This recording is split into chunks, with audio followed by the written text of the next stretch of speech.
Live without music or live without television? Oh, that's a tough one. That's a real tough one. There's no way that's tough. That is for me. Live without television for sure. So, okay, so let's just clarify. Are you talking about like television network TV shows like Netflix and all of that? Or are you talking about there's no home TV cinema type thing going on as well? So I'm gonna make this quite broad because otherwise I think it'd be way too easy. If it's like no, just like public TV, like we all live a generation where we probably don't really watch public TV anymore. So no Netflix, no Disney Plus, no TV, no movies, just like no kind of like television media, like media that you would watch on a screen at home. Yeah, maybe you can go out to a film at the cinema. I don't know. You might be able to, you won't be able to watch TV shows. How many more board games would we play if there was no TV or home movies? How many more books would I read? Like this actually could be a blessing. Like I'm for it. I would maybe want to spend more time with friends as well. Or like maybe they'd want to spend more time with me because they're all stuck at home sitting on their couch. I mean, music is so cool. Like music is great for working. It's great in the background, but also playing music is something special and writing music is something special. So, I mean, this is really easy one for me. No TV. But Shem is in pain. I am. I'm sitting He's in here like, pain. oh, this is tough. I said before, I said this is going to be a hard one for Shem. I knew this was going to be Sam's answer, but I knew that Shem was going to have a harder time. It's a very rare case for me, like, to get through a day of work and realize I haven't listened to any music. Like, this happens maybe once a month, once every 2 months, from like, I've had no music at all today. Just sitting here in silence doing my work. Like, I almost always have music playing. I love music. I mean, if anyone who knows us at all, we're all musicians. We all played in bands growing up and done lots of gigs and written music, recorded music. So it's a big part of my life and I guess my identity as well. It's like, I don't so much see myself as a musician these days, but I still love and appreciate a lot of music. And like a big part of like me and how I kind of like I guess live my life is through music and enjoy music and through lyrics or melodies or everything like that. I love it. So but also I love TV shows. Like I'm a bit of a binger when it comes to shows. I love a really good show with a good story and like I'm quite happy jumping into like a 23 series show from the very start and just binging the entire thing. I've rewatched all of X-Files twice, all of the original CSI twice, Fringe and Person of Interest, like just watch those shows over and over again. And like, oh man, this is real tough. But I think the biggest thing though is the fact that I agree with Sam that if there was no TV, then there'd be other better things I'd probably be doing, like playing games, maybe doing more social things. Because it's just always so tempting just at the end of the day just to crash on the couch and watch something. But you don't always want to do that as well. So We'd all be readers. Absolutely, would all be readers. And so no one would say like I don't read. There's so many people that say I don't read, but I don't think there would be a thing in a world without TV. maybe, I don't know. Stories are so integral to us. Like so TV is a way that we like hear stories and live out stories. And fantasy is so important, I think. Like not just the genre fantasy, but like dreaming and living in a different world that like I think people would seek that out in other ways. I guess video games would still exist, like RPG games, but yeah. I'll let Zach reply first, but I've got another question for you to fire up with anyway. All right. Well, I'm kind of halfway between, I think, Shem and Sam and how difficult this is for me because I do really enjoy TV shows, especially, like good ones and just chilling out at the end of the day, not having to think, watching something. And I also do binge and stay up too late sometimes watching TV shows. But I do not have a TV in my house. I mean, at the moment, I just watch them on my computer because we actually made the decision to not have a television in our house because I kind of hate the fact that TVs are often like the centerpiece of people's living rooms, and I just don't like it that much. Now, that may be changing because I think when we move to New Zealand, we'll get a TV. Having kids, a certain point, a bit easier than letting them watch on one of your laptops, a cartoon show. So I'll probably have to give up on that idea. But maybe it comes from the fact that I also spent some periods of my childhood also without a TV. We for some years we didn't have one. So I would definitely go with no TV. How would you feel about missing out on Stargate Atlantis and your poor man's Morpheus? Like he never existed. Like, bro. Yeah, I What a mean, world. I didn't say I never watched TV. No TV. Okay. So that's from now on. Okay, so I've already seen it. I know the story, man. He's forever in your heart. Okay. Bro, Stargate's the man. So I would definitely keep music because I think even though I love TV, after I've binged a few episodes, you do kind of feel a bit yuck. I don't know. I don't know about you guys. Maybe it's just like guilt from how our parents taught us about like reading and TV. But I feel much better after reading a book than watching a TV series. Just personally about myself and about everything. So maybe that's kind of issues from childhood. But music, on the other hand, it can give you so many emotions. It can bring people together. You can dance. You can sing together. And I am someone who is constantly like humming and singing and my daughter, for example, has been like humming while she's eating her food, and I'm like laughing because I did exactly the same thing and was told off, like, don't hum while you're eating your food. But just I love music, and I've always got songs going around my head, and I find new bands, and I just binge music because sometimes I just love a song and I'll listen to it like every day, 5 times, kind of thing. So yeah, I couldn't go without. So Sam, you sort of talked about storytelling earlier with how you get more books read because you want to get into the fantasy and the novels and stuff. But another similar media is digital gaming, like playing video games. So I guess the question is of those three things, of music, video games, and TV, which one would you drop first? Because I would drop TV, I think, before dropping video games. Like if I could only pick two, I think I would choose music and video games because of the whole play factor of it as well. You still get that story, you still get the visual, sort of thing going on, but I think I'd rather play a cool game with a good story than watch a show. I'm with you for a complete different reason. I'm dropping TV as well, but digital games I love, and some of my most fond memories are playing Age of Empires or League of Legends with my bros and just having a whole squad, a team, strategizing together, working together is so, so fun. Like if I could do that every night, if I had a bunch of friends that were always keen to like LAN party, I would. I love that. And that's why I like board games as well, sharing experiences with people. And so if that's in the digital format, great. If that's at the table, even better. But yeah, I would drop TV first out of those as well.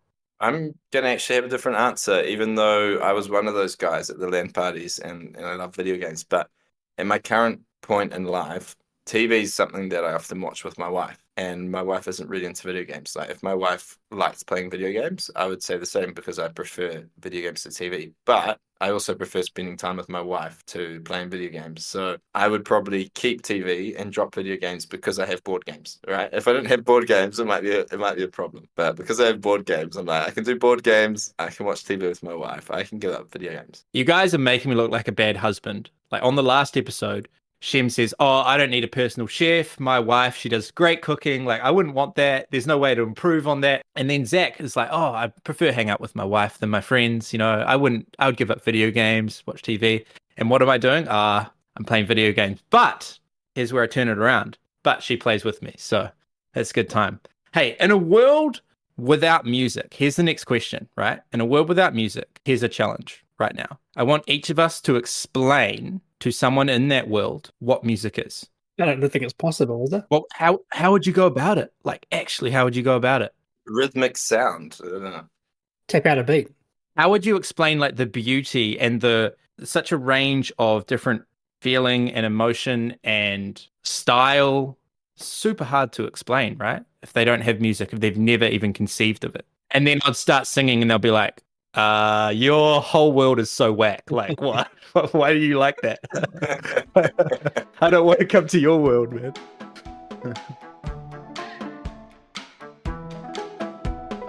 Welcome to the Lens and Veil podcast. Join Shem, Sam, and Zach as they dive into a designer-focused analysis of Era of Experts, an expansion for Inventors of the South Tigris from Shem Phillips and Sam Macdonald.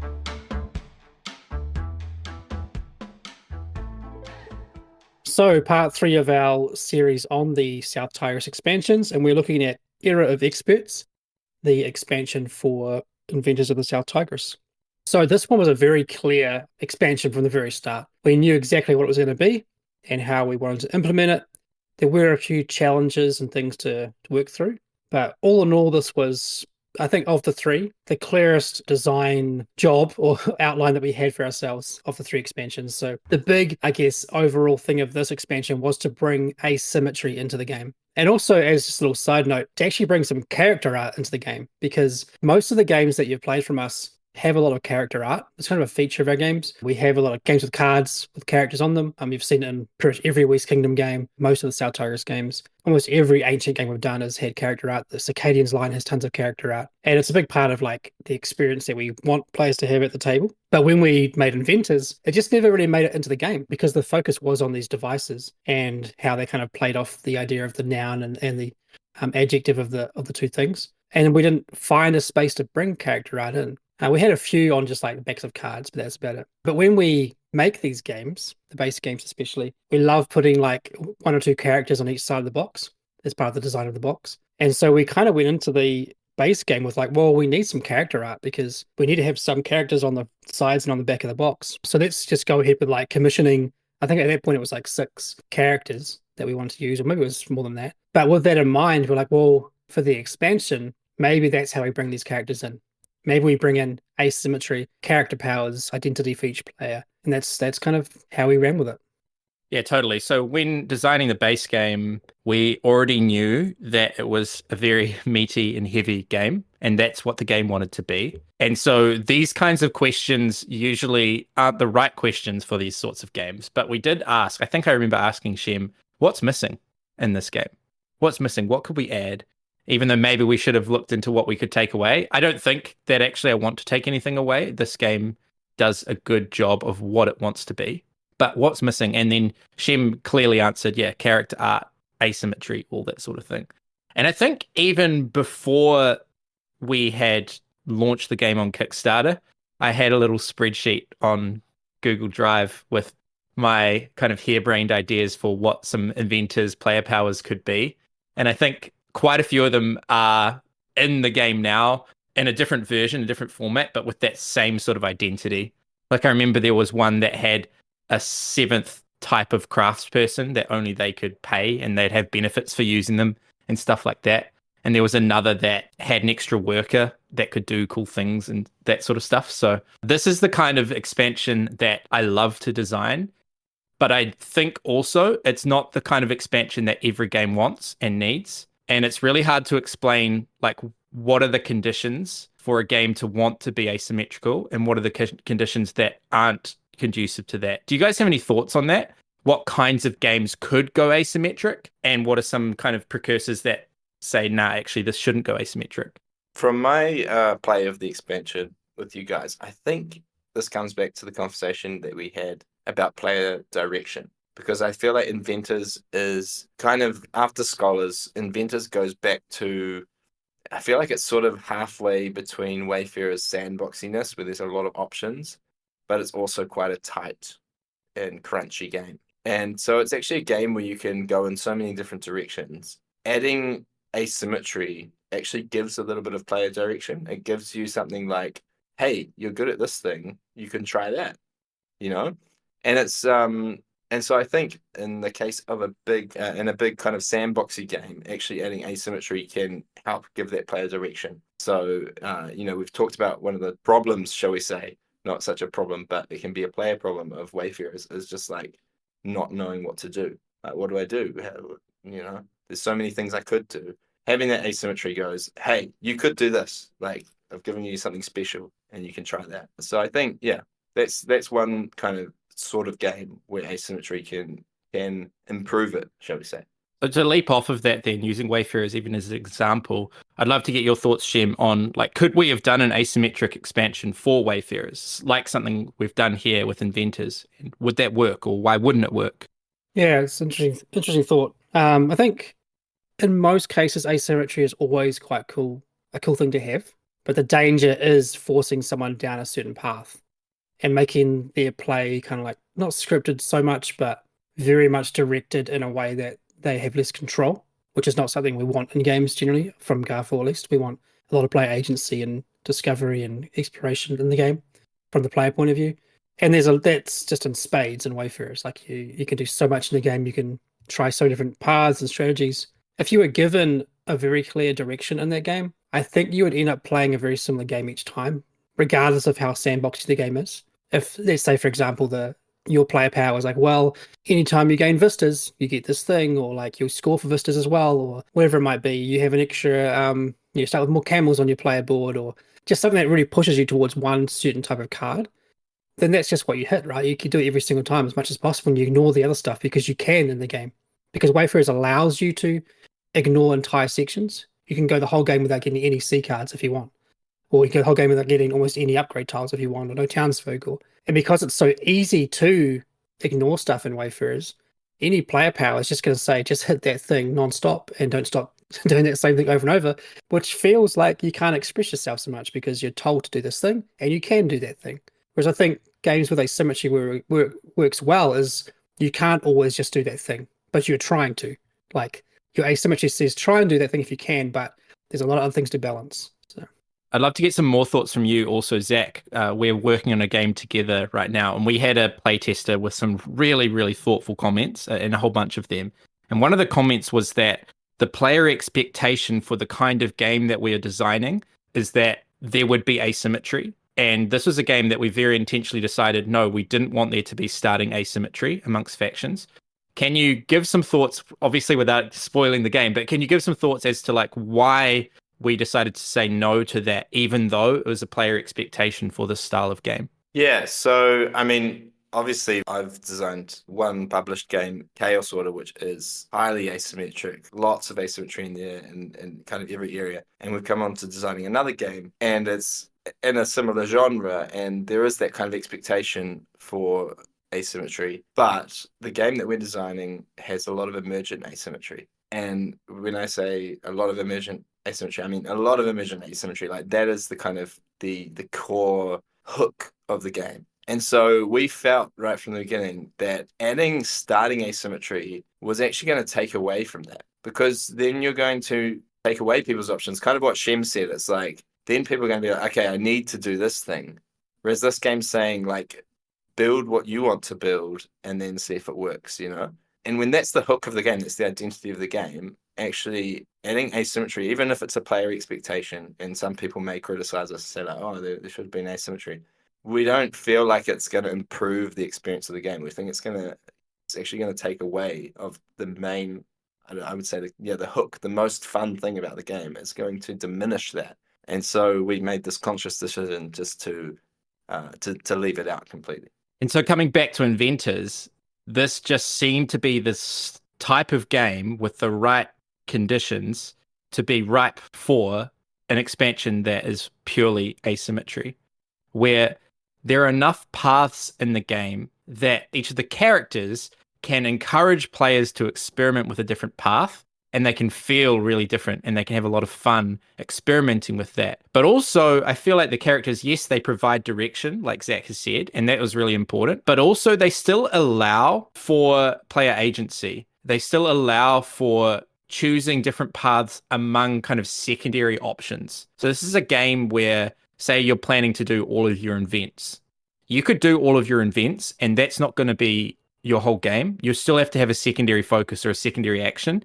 And so this is a really strong reason why asymmetry is good here. Because if there's a character that is good at inventing, they still have to decide like how they're going to use their resources and their time to do other actions too, and how they're going to synergize that with the invent strategy can lead to some quite divergent paths. yeah, and there is a bit of a range between these characters. Some are very much like in their space. So there's one, I think it's Javid. He is like, I want to test. Like, he's even got an extra space to use for testing.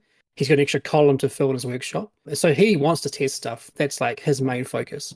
And of course, there's other things he can do in the game as well, you know, to score points. So he's not going to be testing non-stop because that wouldn't be worthwhile for points anyway. So, but there are other characters which are very much not defined to any specific action. There's even a few that are kind of have, I think there's one in particular that has like a benefit for publishing, inventing and building. Like all three of those actions, they have this little minor benefit. There's ones that just gives you like, when you rest, use a pass tile. And it's not in any way tied to any specific action. So amongst the 12 asymmetric characters, there is quite a spectrum of like how defined they are to one area of the game. which I think is cool because that way when you play it, sometimes you'll have quite a clear direction. Other times it's more of a playground and kind of go which direction you want to go. So one of the things that I really like in these styles of asymmetric expansions or even games, and it's hard to say why I like it, but I like as a player to get a unique component or toy that I can play with. Now, on a publishing side of you and also a player side of you, that can seem quite fiddly and inelegant, that this player gets this one unique piece, and when they're in the game, they get this, and when they're not, this is just in the box.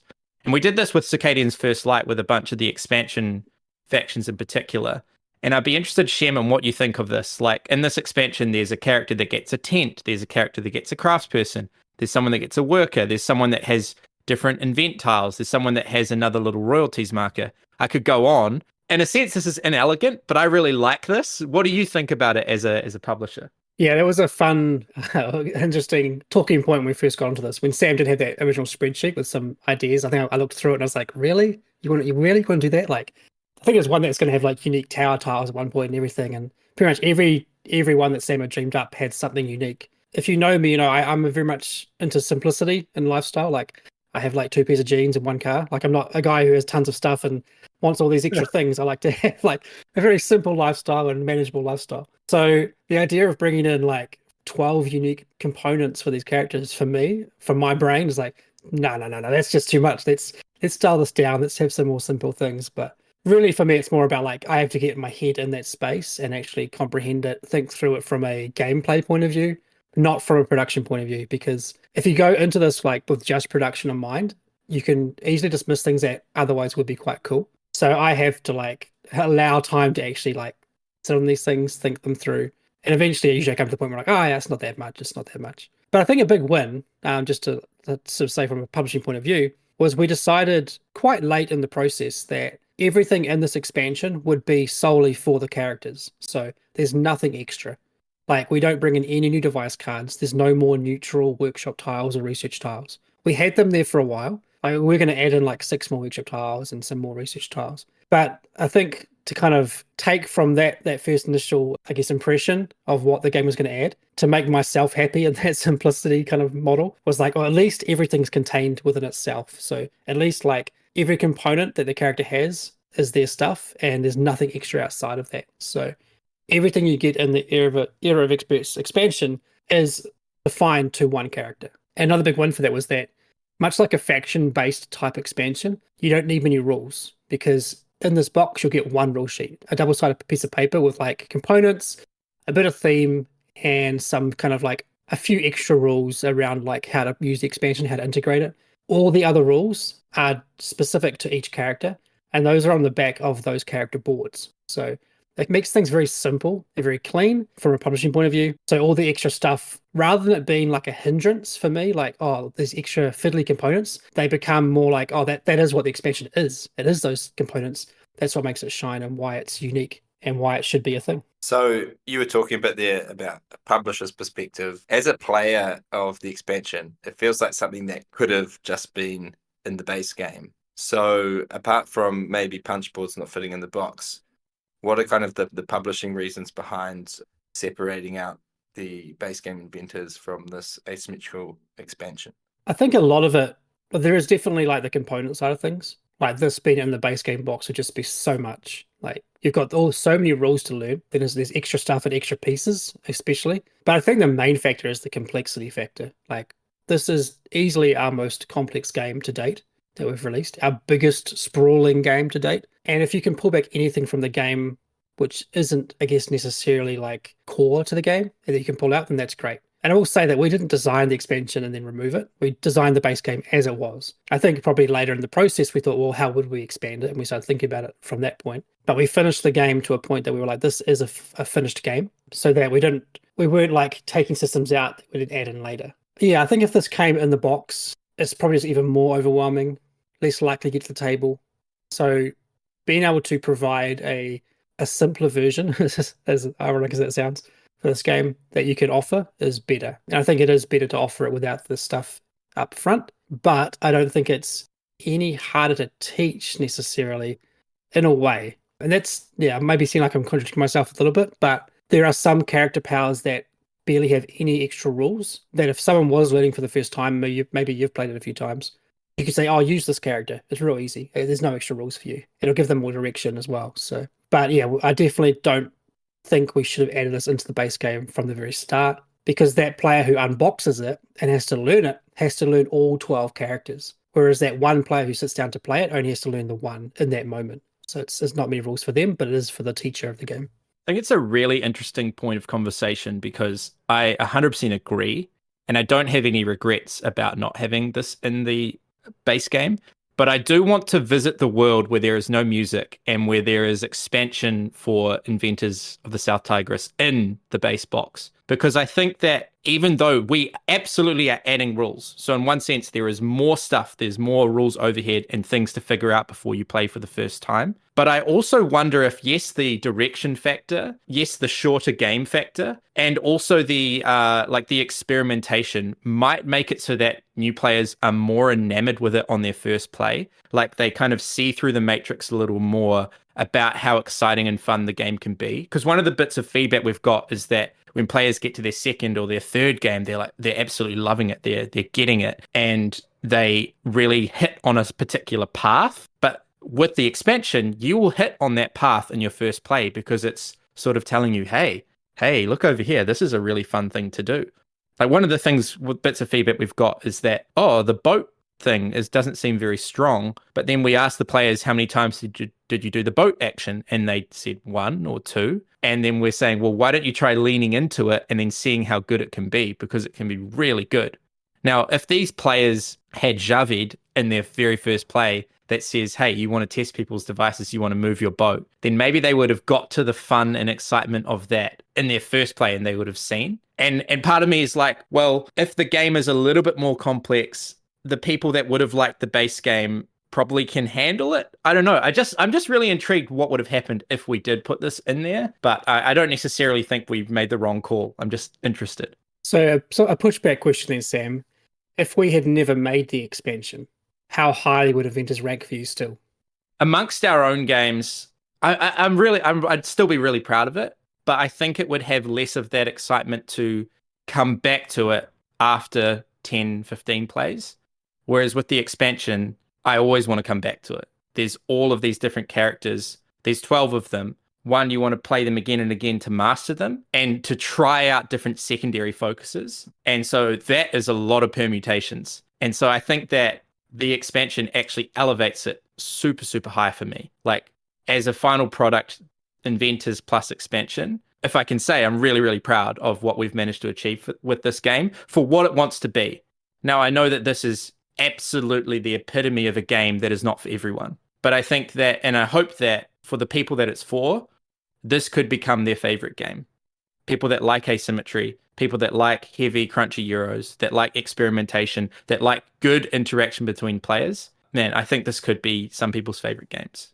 That makes for a good discussion point around replayability. Like, is the best expansion one that adds more replayability? Because if you're just going to play a base game for the first time, it doesn't need to be overly replayable. There are definitely games you can play where you can kind of see through the cracks and understand, like, I've seen it all. I don't need to play it again. I can see the paths and it doesn't seem that interesting. So there are games you can play once and kind of write off from a personal standpoint. But like, there are a lot of games I'll play, especially towards the medium to heavyweight Euro games, where like one player is not enough. I want to play it more to really like explore the game. So once you've played the game 3, 4, 5 times and realize you do like the game a lot and you enjoy exploring the game, and you still do, I think an expansion that brings in more replayability is perfect, right? Because you've learned now you do like the game, and an expansion is going to let you play it more and discover more within that space. So in a way, it's kind of like the perfect expansion. Well, the approach of this expansion is perfect for Inventors, because it is a game that you have to play multiple times to actually comprehend and understand how much you like it, if you like it at all. So at the point that you realize it is a game for you, hey, here's this expansion which is going to make it even more replayable for you who are enjoying the game. Yeah, and I think picking up on what Sam said, it's about that replayability, but it's also about the excitement to play it again, right? They're not just making it so that there's more interesting stuff to say, but actually being like, oh man, I really want to try that other character. You know, I think that's the the beauty of games with asymmetric factions is like the first time you play it, you play with one faction or one character or whatever. But you also see that other people are doing interesting stuff as well, and you go, "Oh man, actually, Sam was doing some really interesting stuff with this character. Like I really liked mine, but next time I might try that one because that was cool." And so you get drawn to that kind of like, as Sam said, yes, you want to try your character again because you're like, well, it was good. Maybe I didn't master them. I should have done that and that. But also you see other people around the table doing cool stuff and you're like, oh man, I want to have those cool powers too. And so it brings back that kind of that excitement, not just to play the game, but to discover, to experiment. And I think that is the key. And I think that is the perfect type of expansion because it's going to make you bring the game back to the table more, not be like, oh man, I've got to teach this game. And the expansion adds a lot of rules. Maybe I'll just bring the game. Oh, maybe I'll just do another game, like. Whereas if it's an expansion that is exciting you to bring it to the table, exciting your friends to play it again, then that's the best type of expansion. It just means you're going to play them. Completely agree. And to double down on what you've said, with asymmetric games or asymmetric expansions, you have the excitement not only at the beginning of the game when you're thinking, oh, who am I going to play? And that's a massive win. Before the game even starts, if players are excited about the decision, it's like the game before the game, the decision of who they're going to play. That's great. But they've also got, as Zach has said, the excitement at the end too, thinking about, oh, that player played that one really well, or next time I want to try this. And if we can make a game where players are thinking about the game when they're not playing the game, that's a massive win. And I think to Shem's point about replayability, if a base game is sitting on your shelf, unwanted, unplayed, the expansion is a success. It's a win. If the box comes back to the table and the box gets opened up and it gets played, and if it gets played again and again and again. Now, if a game wasn't suffering for replayability, then maybe players are after other sorts of things with expansions. Maybe they're after balance patches. Like a game like A Feast for Odin did this really well, where I was playing it a lot with my friends. And so the expansion didn't make us get it to the table more, but it reduced some of our frustrations about some of the unbalanced, or not unbalanced, it just brought better balance to the game. And I think there's been expansions for Terra Mystica and other games that already have really high replayability that just balance things. Like we did this also for Chaos Order in a sense as well.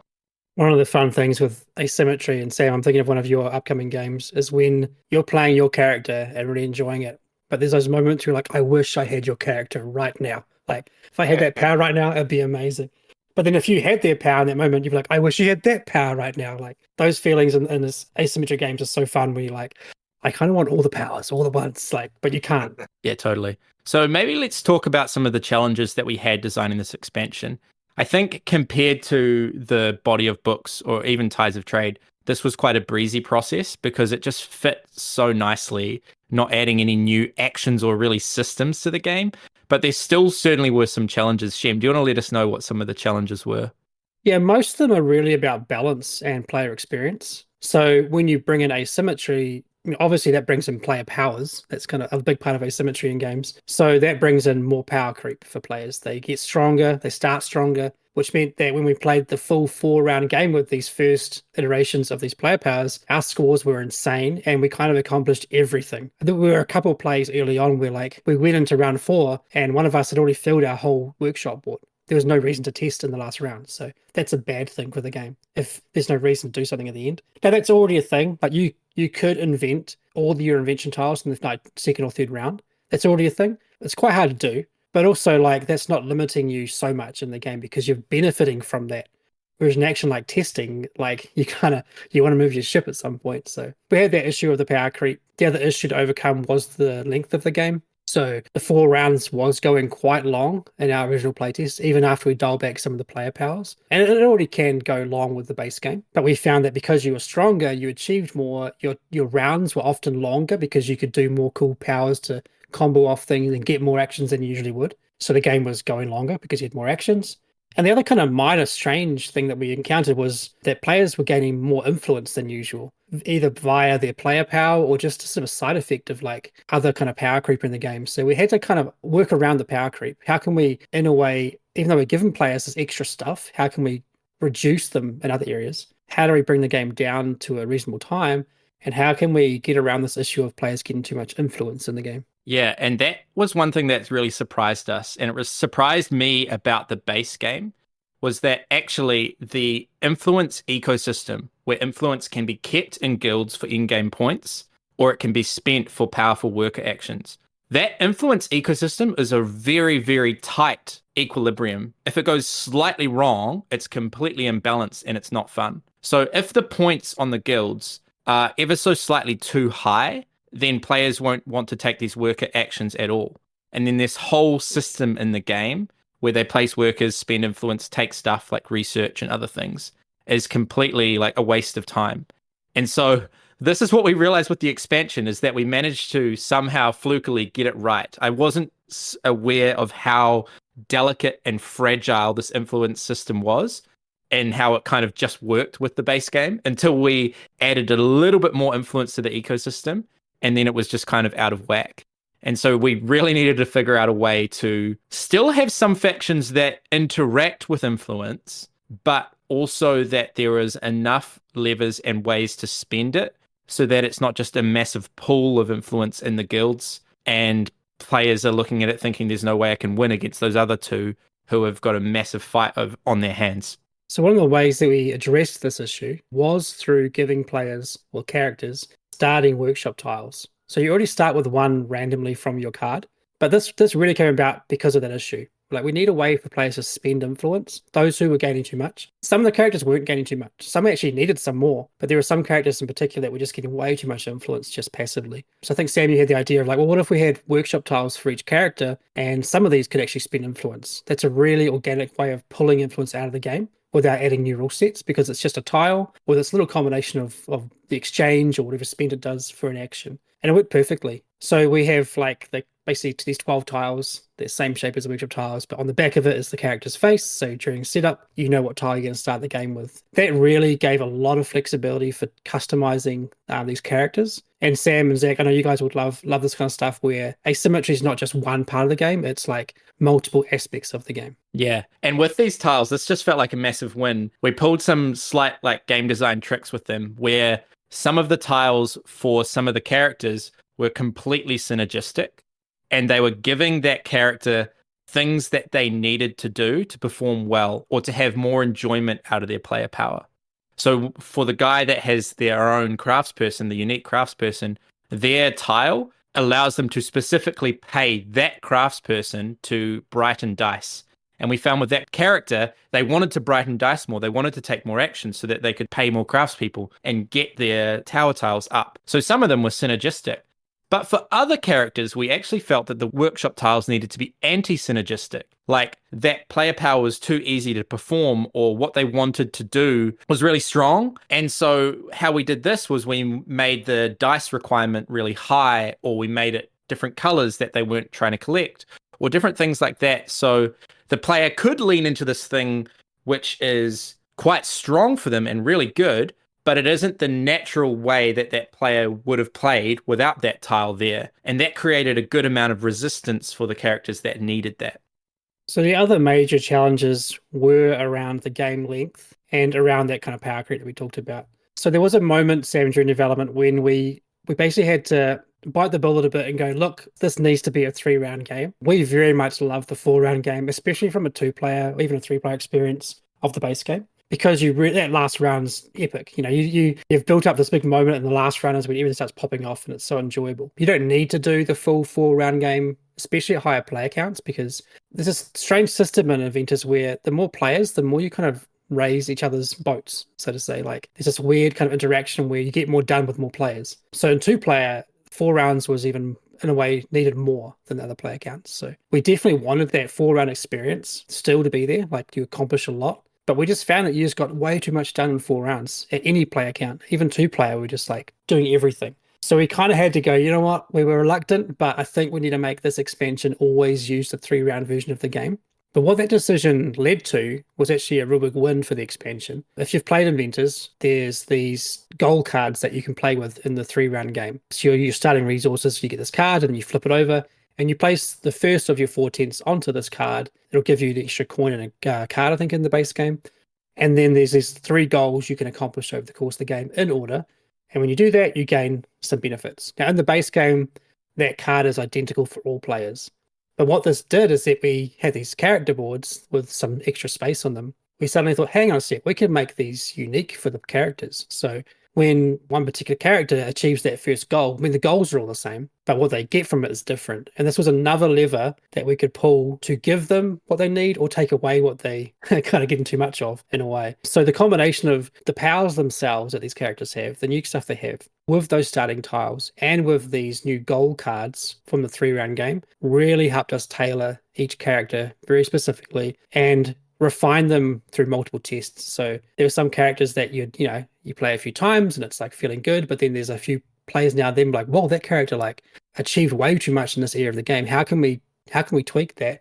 How can we adjust that? And we had different ways that we could do it, which helped a lot in those fine-tuning balances of the expansion. I think you just hit on something quite interesting and important, Shem, and you kind of hinted at it. And it's the fact that the more areas of asymmetry that you have in kind of an asymmetric faction or character, the easier it is to balance them. Like the more levers that you have of asymmetry, the easier it is to balance all the characters' power levels, right? I noticed this a lot in Chaos Order, where some of the factions had super powerful leaders because we wanted their leaders to be powerful, but then we toned back how good their attribute powers were, or their gem locks on their buildings, like something as subtle as that. Like some of them had more gem locks than others, some more things that they had to pay to get their buildings out. So we had so many levers in that game that we were able to balance the factions, I think, to quite a high level of fairness, even though the factions are like really different and have extremely different victory conditions. So yeah, I think that's super awesome that you guys were able to find just another lever to be able to balance those characters. Yeah, we went to town with that, didn't we? Just spending hours talking about should they have this one extra attack or where this gem lock should be. And that's the kind of fun that we have as designers, just obsessing over these really, really small details that probably no one cares about. But like we care about it. We find that fun. And to go back to the whole 3-round game and using this player goal kind of system, one nifty trick that we could pull with this is even though we took a round out of the game, we could pseudo put like half a round back in by some characters getting to refresh their camel with these goal systems, or other characters acting as if they did one extra invent because they could take away an invent tile off their board. And so for the characters where it felt like the game was over too soon in terms of a player arc and the ramp of the game, we could put that into the goal thing to say, hey, actually, you get another half a round. You get to clear up your workshop action or do something like that. And again, like Shem said, either synergistic or anti-synergistic, just providing the right amount of push, right amount of headwind or tailwind for the characters to whatever they needed. I think in like all areas of game design, like balance is usually brought down to like the smallest unit that you can run with. So let's say like a scoring card in a game, like say Wayfarers or something. Like you can only score things to a certain degree. So for example, let's say you just scored every card in your hand. So you could say, oh, you score a point per card, or you score a point per 2 cards, or per 3 cards, or that kind of thing. But when you start like trying to make these minute changes on that level on any area of design or of balancing, it's quite hard to give like a point for half of a thing. You start going, oh, it's 2 per 1 or something, or 1 per 2, whatever it might be. It gets messy and it gets too mathy and too complicated for what it is. So I think with this whole like a wider space for asymmetry allows you to kind of get those half points that you're missing, if that makes sense. When a asymmetrical power or a player power is very simple, let's say pandemic type simple, like this is your one power you have, this one character card. To balance those different characters is quite hard when there's no half points of movement. Which is what you guys are getting at with the chaos sort of thing, and with Inventors, with Area of Experts, is that there are half points. There are little things you can buff here and there which really help. I'm not going to agree that it's easier to balance because but it gives you more levers to pull to balance, because you're still going to spend a lot of time balancing those things. It's going to probably take more plays to balance them, but it allows you to actually like keep that identity and that idea you had and make it work. Whereas in Pandemic, as the other example, I think if you made a character that just was either way too weak or way too strong and you couldn't find the half point to raise it or lower it, you'd just ditch the character. Like, oh, just get rid of it. It's not going to work.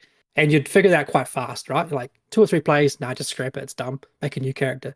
Whereas in this situation with Chaos Order or with Area of Experts, you have that space to go, no, let's not ditch it. We can refine it. We can tweak this one thing here and make it work. Yeah, I totally agree with you, Shem. And with that point in mind, I think video game designers have it easy. Like, not only because sometimes they're even allowed to patch their games and provide a new patch, like game like League of Legends is patched every 2 weeks. So they can constantly tweak and balance the game all the time.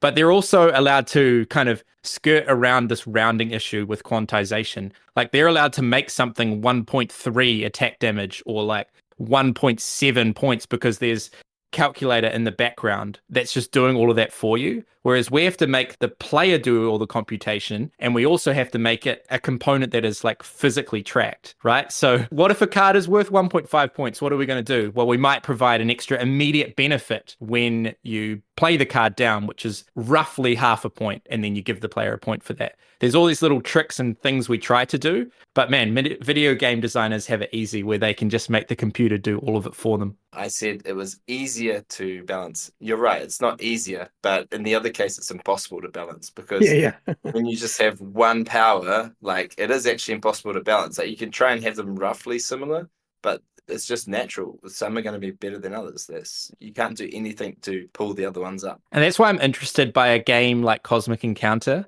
which, very divisive game for sure.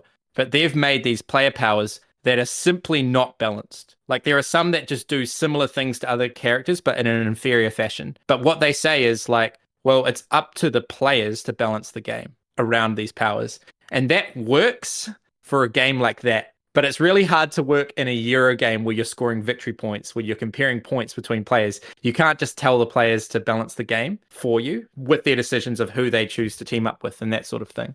Yeah, interaction definitely is like the best way to balance an asymmetric game, for sure. Like when it's clear for players to do a certain thing to balance it, even like an auctioning game, right? Like there's so many ways to balance it purely based on like how the players perceive value. They will choose to balance it based on what they see. But like you're saying, Sam, a Euro game is built on a spreadsheet essentially, and everything is worth a certain value. And that interaction is not quite as strong and often might not be strong at all or might be missing from the game. That players don't have any agency about self-balancing the game. So it really is up to the game systems to balance themselves or to be balanced during development. There are a few things I want to say that I'm not sure like fit into a particular category of discussion, just kind of brief points. But one of the brief points is that we were inspired and maybe influenced as well, I would say, by the Lost Ruins of Arnak expansion. We saw how well they integrated different player powers into that game and how fun it was to come back to the game and try all of these powers. And we thought that we could try and one-up them by doubling the amount of powers that we added in the box, just because, it was a fun design challenge. It wasn't really about the competition, but I just that was a throwaway comment. But the other thing that I wanted to say is when designing these kinds of expansions to Euro-style games, one of the things we like to look at and one of the ways to like come up with unique powers is to look at all the components that are already in the game and figure out which ones are going back into the box after setup, and then to try and make a power that leverages that. So for example, in Inventors, there's the pass tiles, I think, where you place your tents, and then you only place 5 of them in setup, and then the rest of them go back into the box. Well, one of these player powers gets all the rest of them and gets to play with them and gets to do the cool things with them. And so you're not actually adding any unique components there, but you're taking an existing component that is getting put back into the box and you're putting it into players' hands. Now, that's so fun. That's so cool. And that's leaning into the randomization and the variance that is already there in the setup and creating that cool puzzle for the player. Each time they play that guy, they get different options that are available. Another one where we did this was at the start of the game, there's either 1 or 2 built devices, depending on player count. And there's a little neutral influence marker on that. And this is kind of like a little clunky thing, but it's basically to say, hey, this has been built because it's in the built column, but no player has built it. It's basically just there for players to test, and someone can publish that. That was really necessary from a game point of view so that we could have testing in turn 1 and we could have publishing in turn 1. But it's like only a little bit weird that it was built by a neutral kind of player. But one of the players actually gets to start with that as their built device. And we got to think, wow, how cool is that? Like they start with already like a little focus for how they can score. And they already have a device that they can test and get points from. So taking existing components and systems from the game and allowing player powers to leverage those, especially ones where there's superfluous items, is a really cool way to approach it. So Zach, as an asymmetric fan, obviously, connoisseur, just keen to hear what your thoughts of the expansion were. Yeah, what did you think of it? How did it implement asymmetry in your opinion? So yeah, I mentioned kind of at the beginning, I think gives a bit of player direction, but at the same time, it does kind of open up many areas where you can use the powers. And so in my particular case, I played the expansion with one character, Yasmin, and basically this character has tile, which represents 2 dice, which are both the number 6 and are of any color. And this is pretty like OP. Like it just feels awesome from the beginning because you have this OP thing. Because when you brighten a dice, you can brighten that. So you're basically moving 2 dice for the cost of 1 brighten. They can be any color, so you can get your color bonuses from any of the actions. And something that I thought about straight away when I started the game was I can spam lots of influence if I brighten it up to the 3rd level. But that was an interesting decision because actually having it at the 1st level means you have 6s without having to brighten it to the top level. And so I'm not wasting brighten actions, so I can use it straight away. But if I use 2 brighten actions, then I can get 2 influence of any color of my choice. So that was like such an interesting little mini decision there within her. But obviously she's a very flexible character, and having these OP dice, I could use them anywhere. For me, it just really elevated the game, having this little fun thing to play with. Sam mentioned it earlier about having like a toy to play with or whatever. I thought Inventors was a really solid game, maybe the best of the trilogy. I think after playing this expansion, for me, it's just the top. For me, it's the best one of the 3, and I'm excited to try out all the characters. Kind of what I was talking before. I'm excited to see how the other characters play, to play the characters that Sam and Shem were playing in the game that we were playing, and just to get it to the table a bunch of times. And so to finish off, as I asked in the last 2 podcasts, who's this expansion for? I think this expansion is for a man called Sam Macdonald, because he loves asymmetry, and this brings asymmetry. No, but in seriousness, although there's me being serious as well, this really is, like we touched on before, about adding, like you sort of said, Zach, not just replayability, but more desire to come back to the game, to really go, I want to bring this to the table, I want to play it, I want to try this character or that character, or, get better at that particular character. That's who the game's for, I think. This expansion's for, is like the person who wants to play more Inventors and is excited to play the next game, even after burning their brain for 2 or 3 hours on the first game. Yeah, I think this is a hard thing to say, what I'm about to say, and it's probably wrong, but it's very rare where you could say that this expansion is for players that don't like the base game, that have issues with it. And I definitely wouldn't say that for Wayfarers, and I wouldn't say that for Scholars expansions. But I think there's a chance, depending on what players' issues are with the game, that this expansion could even be for people that didn't love Inventors. Now, obviously, it doesn't change the core loop of the game, doesn't change what players are doing. So they have to understand all of those systems already. But if it didn't provide quite enough excitement for them or quite enough direction, I think this could elevate it for people that were kind of mediocre on Inventors. And then the players that already like it, I really hope that you enjoy this, enjoy experimenting with different player powers and thinking about the game when you're not even playing it.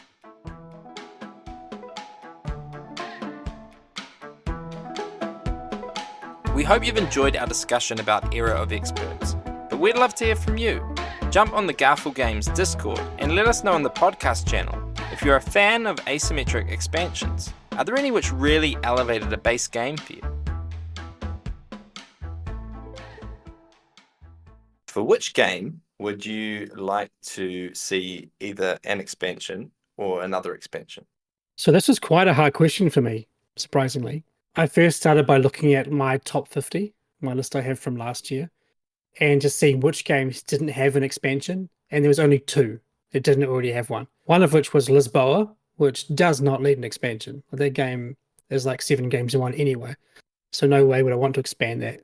And the other game was Cooper Island, which I really love, but have not played enough. So why would I want an expansion for a game that I haven't yet enjoyed the base game enough? So then I started looking at games I didn't own or had played, or games maybe I had played and kind of, that was fun, but not quite enough. And even then, I found it quite hard to find some games. But the one I've landed on is actually a game that I can't remember too well.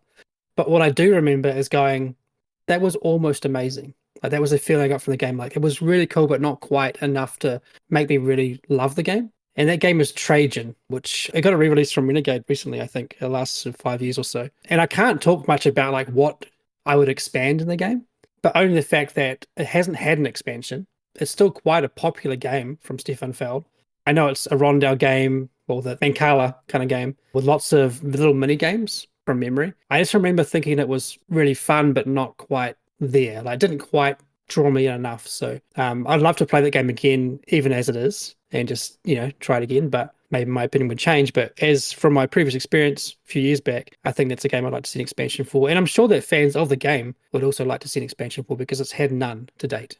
Okay, I have an answer. I was struggling because I was really thinking of anything. But my answer is a little bit strange because I just see that the game has an expansion that's come out this year or is coming out this year. But it's a game that I think you guys didn't enjoy very much, but I actually quite enjoyed my first play, even though it has, I think, some issues. Anno 1800. Yeah. I actually quite enjoyed this game, but it did kind of have a weird loop towards the end about finishing the game. So maybe I played it a couple of years ago and I haven't had a chance to play it again. But yeah, maybe kind of an expansion that fixed that sort of issue that there was towards the end of the game, just tightened up the game ending.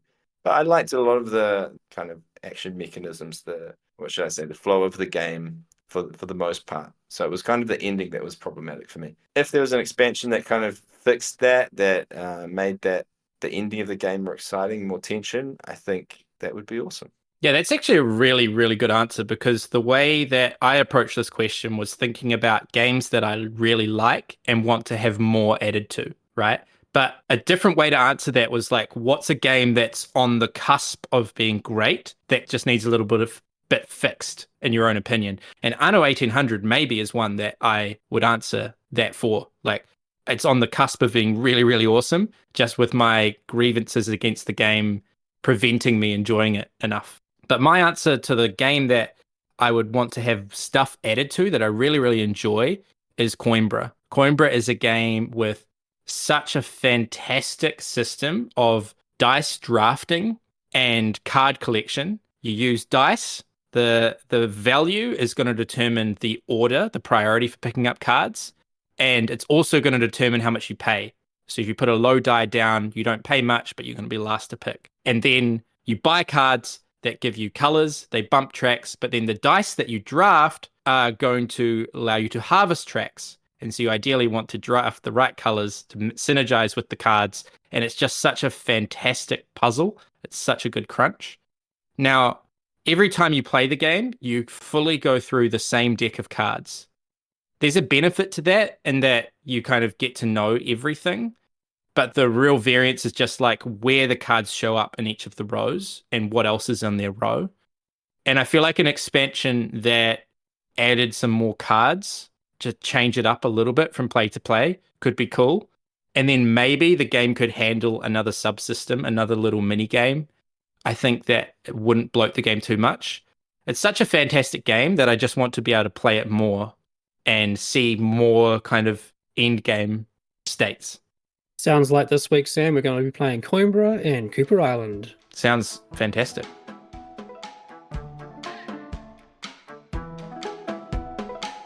Thanks for listening to the Lens and Veil podcast. This podcast is brought to you by Garphill Games. You can follow Garphill on Facebook, Instagram, TikTok, X, and YouTube, or by joining the Garphill Discord server.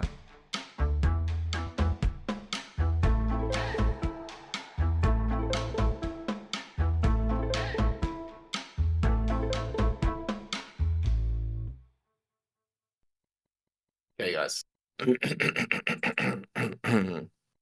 My voice is slowly deteriorating, turning into an Australian.